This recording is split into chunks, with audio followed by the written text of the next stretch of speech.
Salut à tous et à toutes, bienvenue sur votre chaîne Yvon des Dramas.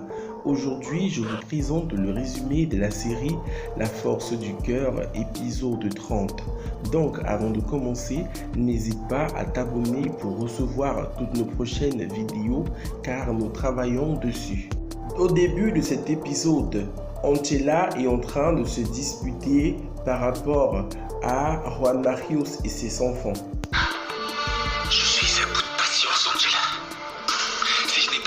C'est pour toi, c'est parce que Fernanda me l'a demandé. Cette femme est capable d'aller en prison pour sauver Juan Marcos Arroyo. Elle et lui se connaissent depuis de longues années. Tu ne vois donc pas quelque chose les unit tous les deux, ils sont... Et je ne parle pas seulement d'un passé, je te parle d'un présent. Ces deux-là sont... l'un pour l'autre, ils évoluent dans des sphères que nous ne pourrons jamais connaître.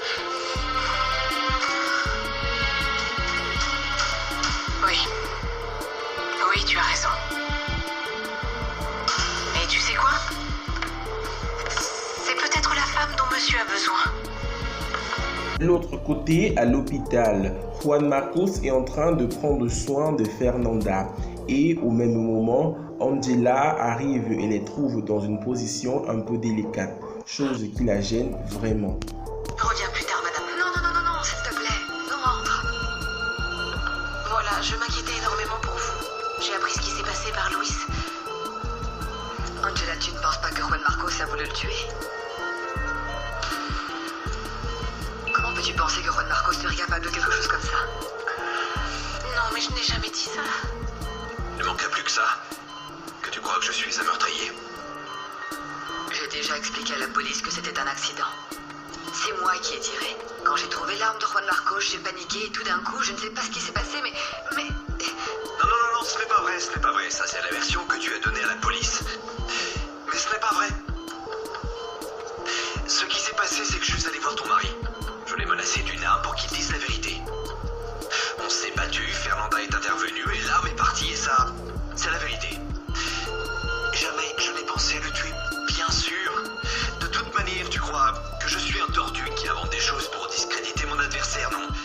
Et comme je n'y suis pas arrivé, je suis allé le tuer. Voilà ce que tu penses de moi, pas vrai? Et lorsque José Luis s'en va, Angela dit enfin ce qu'elle pense vraiment. Juan Marcos est incapable de faire du mal, je sais. Mais c'est ce que j'ai trouvé de mieux pour l'éloigner de moi. Parce que j'ai trop peur que Luis ne lui fasse. Angela. Viens, non, pardon. Tu n'as pas à pleurer, tu as bien fait de mentir. Bien fait, et continue de le faire. Luis est un homme bon. Et il t'aime tellement que pour toi, il serait même capable de tuer.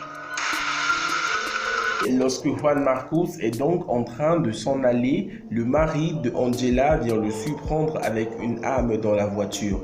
Il menace celui-ci en lui demandant de ne plus jamais rôder autour de sa femme, sinon il le tuera. Arroyo, nous allons faire une chose. Je ne vais pas te tuer si tu me promets que jamais plus tu ne retourneras autour de mon épouse.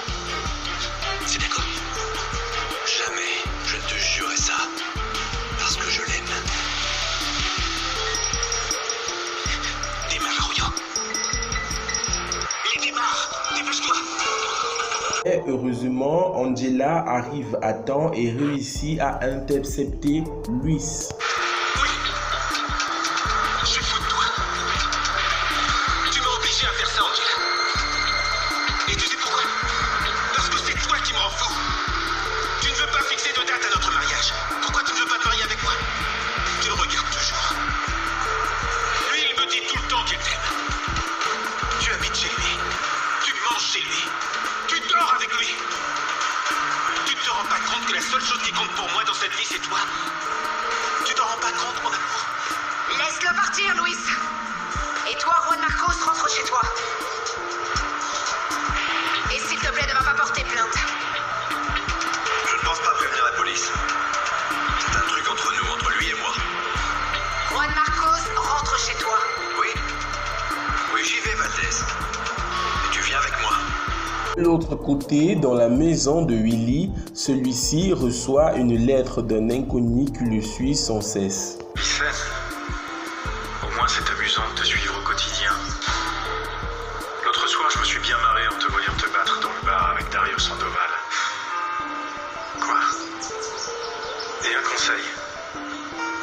Les couleurs claires te vont mieux. Et je suis toujours derrière toi, Willy. Je t'ai en ligne de mire. Pas trop près pour que tu ne me vois pas. Ni trop loin pour que tu ne m'échappes pas.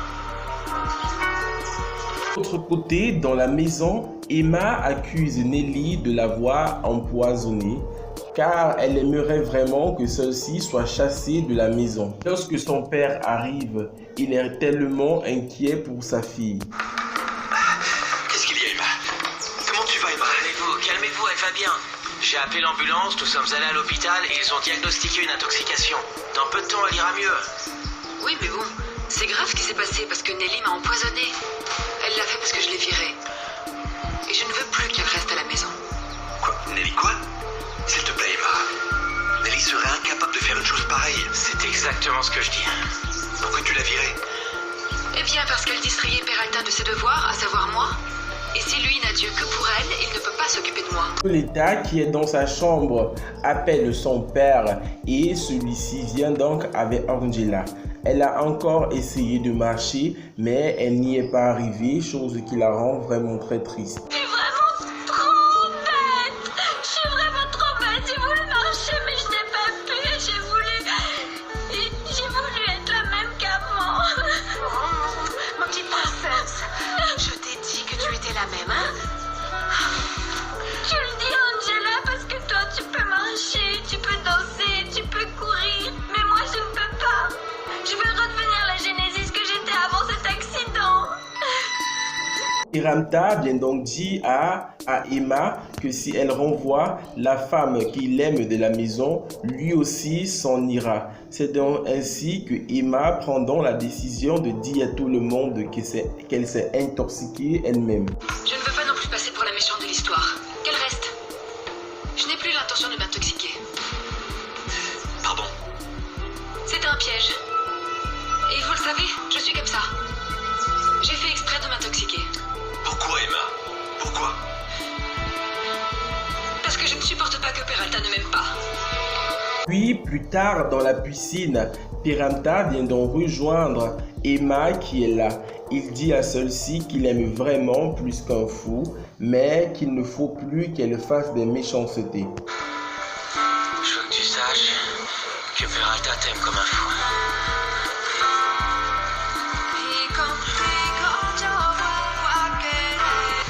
Oui, je comprends, Peralta. J'ai compris. Tu me dis tout ça pour que je reste tranquille dans mon coin et pour que je me fasse pas mal parce que bien sûr. Parce que tu es un ange, non? Maintenant, tu vas aller dormir avec Nelly? Tu sais quoi, Peralta? La pire chose que tu pouvais faire, c'est avoir pitié de moi. Là, j'ai compris. Oui, j'ai compris. Fernanda demande à José Luis de cogner la biochimiste qui a fait les examens sur le chat afin qu'on l'accuse du meurtre. Et celui-ci, après avoir fait son coup, vient donc donner le résultat à sa patronne. La biochimiste est morte en allant à l'hôpital. Et personne n'a vu l'auto qui l'a frappée. Malheureusement. Les gens ne sont vraiment pas solidaires, non? Samantha vient donc dans la maison de Jésus Matamoros pour l'informer qu'elle pense avoir trouvé son fils et qu'elle doit donc s'en aller pour le chercher. Oui. Ils ont retrouvé mon fils. Oui. Papa, tu me laisses seul avec Samantha, s'il te plaît. Non, tu peux parler en face de moi. Tu sais que je suis au courant de tout. S'il te plaît, papa. Très bien. Pas pour moi. Ce que tu voudras. Ce que je voudrais. Mets-moi à l'épreuve. Ok. Arthur. tu remanges 2 fois par jour. Il faut le sortir se promener parce que c'est un chien très actif. Il faut le sortir pour qu'il fasse ses besoins 3 fois par jour. Hein. Et de temps en temps, donne-lui un petit os pour qu'il s'amuse et qu'il ne s'ennuie pas trop avec toi. C'est d'accord? Merci.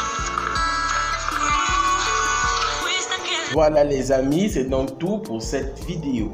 N'hésitez surtout pas à vous abonner et à activer la cloche de notification pour ne rater aucune de nos prochaines publications. À très bientôt.